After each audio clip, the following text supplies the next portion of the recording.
MPR global consultancy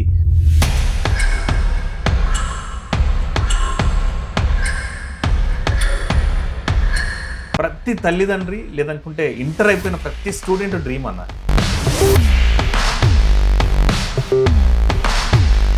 MBBS చేయాలి, doctor కావాలనేటువంటి.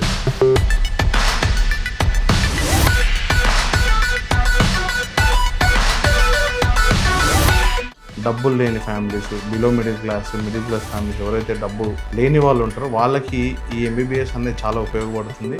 వాళ్ళ ఆశ కూడా నెరవేరుతుంది.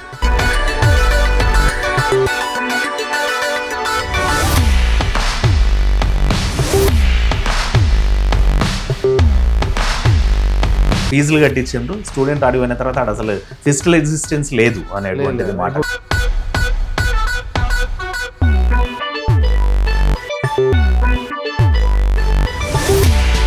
నేను కూడా చూసిన చాలా వరకు అయిన ఇయర్లో. బట్ మనది ఏంటంటే మనకి హాస్పిటల్స్ ఉన్నాయి.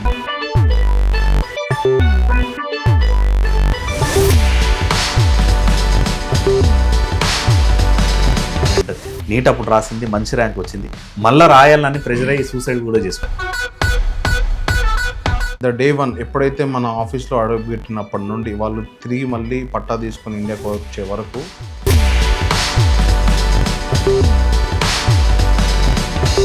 ఇప్పుడు వరల్డ్ వైజ్ మనం ఏ కంట్రీస్లో చేస్తున్నాం, ఏ కంట్రీస్లో మన ఇండియన్ మెడిసిన్తో ఈక్వల్గా కాంపిటేటివ్గా ఎడ్యుకేషన్ ఇస్తున్నటువంటి కంట్రీస్ ఉన్నాయి. కిర్గిస్తాన్, జార్జియా, రష్యా ఈ 3 టాప్లో ఉంటాయి.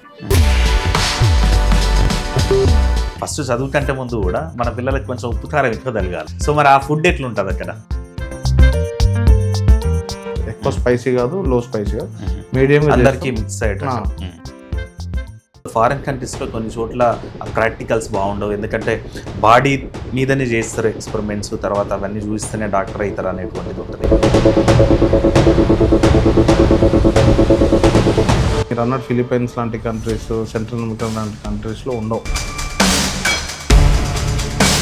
కమింగ్ టు ఫైనాన్స్, ఎందుకంటే మేజర్గా ఇదే అన్నటువంటిది. సో ఈ ప్రాసెస్లో మనకి ఎంత ఖర్చు కావచ్చు? ఇప్పుడు అదే అండి, ఒక్కొక్క యూనివర్సిటీ ఒకలా ఉంది.